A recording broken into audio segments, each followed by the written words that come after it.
Hello and welcome to the second episode of Politics in Review. This episode is going to be a little different from the last episode. Instead of having cuts with different little audio bits, what I'm going to do is I'm just going to sit down with you guys and talk through the 2020 election results, right? No cuts, just me sitting down and talking. So just recently, Georgia was called for Biden and North Carolina was called for Trump, as probably expected. And barring any huge election fraud being found, which probably will not happen. This will be the final result, right? 306 electoral votes to Joe Biden, 232 for Donald Trump, and Joe Biden winning the popular vote too by a pretty healthy margin, right? 50.8 to 47.4, about 5 million votes. But I'm sure most of you already know that. The question you might have is, why is it that this happened? So if we look at the shift from 2016, which the New York Times provides on their site, you'll see that in many urban centers, the Democrats made pretty big gains, right? Big gains in Georgia, around Atlanta, right? Very big to them winning Georgia. Big gains in Virginia, right? Because the Democrats won Virginia solidly this year by I think about 10 points, which is great. Gains in Pennsylvania's countryside, right? Which is, again, good for the Democrats. They were able to flip Pennsylvania, they were able to flip Michigan, and they were able to flip Wisconsin, even in some of the rural areas, right? Here in Michigan's peninsula, right? So you'll see that is why the Democrats won, right? They made gains in states they needed to win. But that's not really anything ground-shattering, right? Earth-shattering. So if you look at the election polls, you'll see why that is the case. If you look at the exit polls. But before that, let's just look at the House, because the Democrats underperformed in both the Senate and the House this year, right? If you go to the House, sure, the Democrats are going to hold their majority. They've already sealed 218 for control, right? But the Republicans have made a net gain of 6 seats, and it looks like they're just going to increase that margin. Right now, they're leading in a lot of key states. Here in Utah, the Republican is leading the Democratic incumbent. Here in Iowa, the Republican is leading. This was a Democratic district. It's not the incumbent, but it was a Democratic district. Very narrowly, though. We'll have to keep an eye on that. Here in New York, right, there is a Republican leading a Democratic incumbent. Also, I believe in this district in New York, or one here, right, it's a Republican leading a Democratic incumbent. Of course, we still need to count the votes.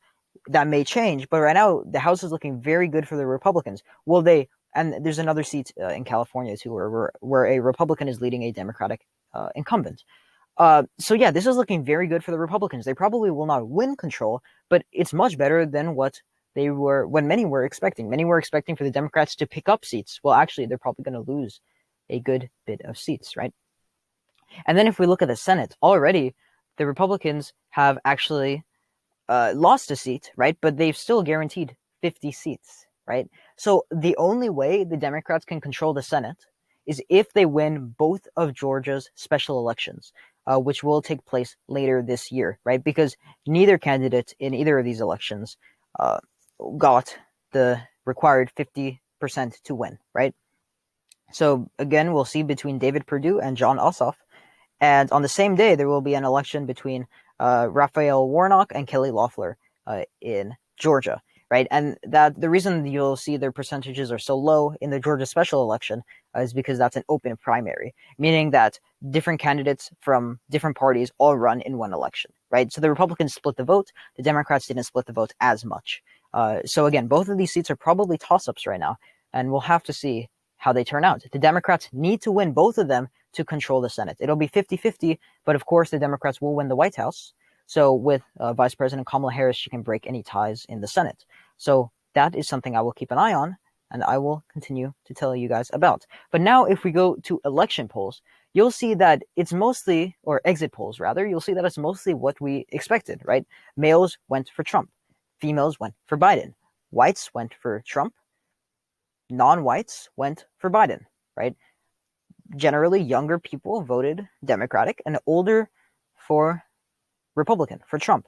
Although this margin is much lower, right? This margin is much closer than what it used to be. Again, college graduates Democratic, no college degree, actually pretty close, but narrowly Trump. And it'll go on and on. But this doesn't really tell you much, right? Because this is mostly what you would expect. What really tells you a lot is how did the exit polls change from in 2016? And that's what this by the CNN really goes to show. So if you look at it, you'll see that by age, Biden generally did well with the younger people, and he did better with closing the gap with older Americans, right? Especially 45 to 64. He really closed the gap. 65 and years older, he closed the gap. Trump is still winning, but not as much, right? And just so you understand what this is saying, it's saying that in 2016, Clinton won this group by 19 points, but in 2020, Biden won this group by 24 points. That's what that means, right? And actually, Biden did slightly lose support among 30 to 44-year-olds, but he generally did well with older people, right? Older Americans. And again, keep in mind, these are exit polls. They're not 100% true, but exit polls are taken when people leave polling locations after they vote. And generally, it's pretty reliable data, right? So if you go by gender, you'll see that again, Trump lost support among men and Biden gained support among women, right? So if you just look at this, I mean, of course, Biden had to make gains somewhere, right? Because this election went for Joe Biden. He won this election. So of course he did better than Clinton did in 2016. Clinton lost, Biden won. So this shows that that's part of the reason. Trump lost support among men, Biden gained it among women. But something interesting is that if you look at voters of color, Biden actually underperformed Hillary Clinton. And lots of this, if you listen to pundits, it's that Latinos, right? Lots of the Cuban Americans who, especially in southern Florida, they were actually instrumental in Trump keeping hold of Florida, right? Because of these Latino men and even Latina women who came from Cuba, right? And they were scared of a socialist message held by Joe Biden and the Democrats, right? Or at least what they perceived as a socialist message, because they fled a communist state, right? So of course they would be, let me get that out of the way, they would be against socialism or communism by the Democrats. Even if that's not necessarily true, that's just the way they perceived it, right? And that hurt Joe Biden in Florida. And if you actually look at, and I'll go back here really quick, if you look at these border counties with Mexico, you'll see that they went far Republican. Biden still won them, but by a much smaller margin, and that can actually be explained because of Latinos too, because Latinos did not vote as much for Joe Biden over there. Okay. But then again, white men and white women. So white men, again, Trump lost support, but stayed about stable for white women. He gained a little bit. But for black women and for black men, Biden lost support. So Biden actually lost ground among women of color, men, among people of color, Americans of color, both women and men, right? And yeah, that's something the Democrats need to keep in mind. Just because someone is a minority does not mean they're voting Democratic, okay? And here, if you look at college degrees, you'll see that it actually narrowed a little bit. It's still overwhelmingly Biden, but voters, and this is voters of color with a college degree, Biden did a little less well. And again, this can probably be explained. This has to do with what we said earlier, right? Minorities did not vote as much for Joe Biden. Voters of color, no degree, again, Biden lost support.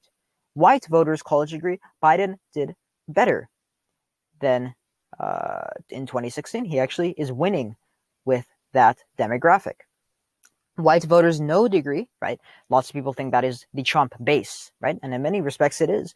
And Trump, of course, still holds an overwhelming 35-point margin in that demographic, but it's much smaller than 2016, right? So again, keep that in mind. And again, this just shows the same thing. Biden did better among white men.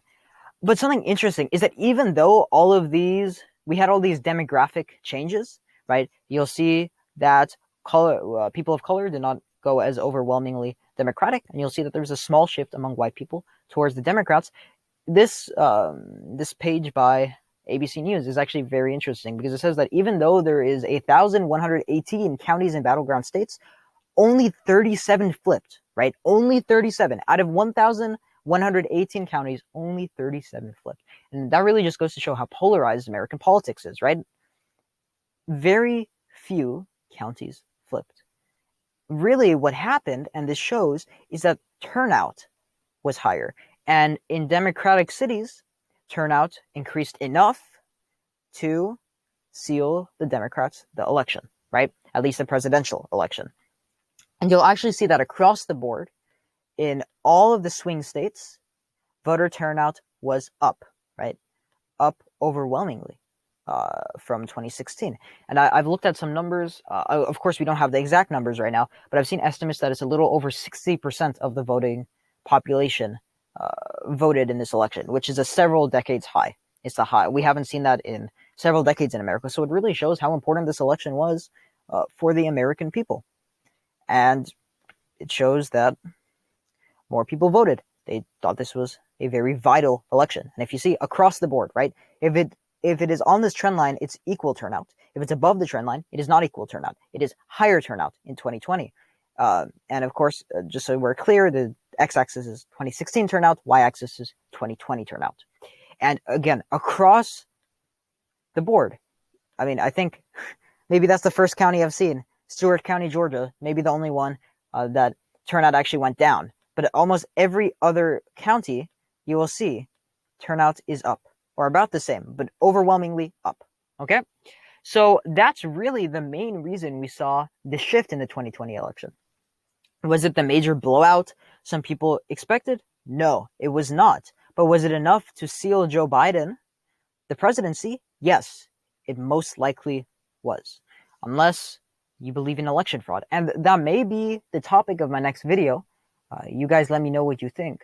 I'll analyze the election fraud charges, see if there is any validity behind them, see how much is true, how much is fake news, if you want to use Trump's words.